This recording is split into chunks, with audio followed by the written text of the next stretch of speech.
আসসালামু আলাইকুম ওরহমতুল্লাহি ওবারাকাতু। প্রিয় বাহরাইন প্রবাসী, আপনারা সকলেই কেমন আছেন? আশা করি সকলেই ভালো আছেন।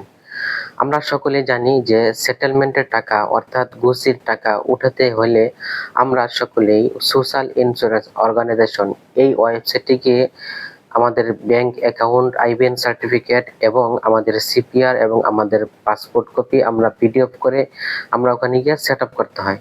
দেখেন, সেটেলমেন্টের টাকা এবং ঘুষির টাকা এগুলো পেতে হলে কয়েকটি ধাপ অতিক্রম করতে হয়। যেমন প্রথম ধাপ হচ্ছে সিপিআর এবং পাসপোর্ট কপি এগুলো আপলোড করে এগুলো অ্যাপ্রুভ হতে হবে। এটা যখন অ্যাপ্রুভ হয়ে যাবে তখন আমরা ব্যাংকের আইবিএন সার্টিফিকেটটি আপলোড করতে হবে। ওইটা যখন অ্যাপ্রুভ হয়ে যাবে তখন আমরা টাকার জন্য আবেদন করতে হবে। আর আমি আরেকটি কথা বলে রাখি, যারা কোম্পানি এখনো চেঞ্জ করেন নাই তারা আপনারা সকলেই আপনাদের সিপিআর এবং পাসপোর্ট কপি এবং আইবিএন সার্টিফিকেটটি আপলোড করে রাখতে পারবেন, অর্থাৎ সেট আপ করে রাখতে পারবেন। আর যারা কোম্পানি চেঞ্জ করছেন তারাই একমাত্র টাকার জন্য আবেদন করতে পারবেন, এর আগে টাকার জন্য আবেদন করতে পারবেন না।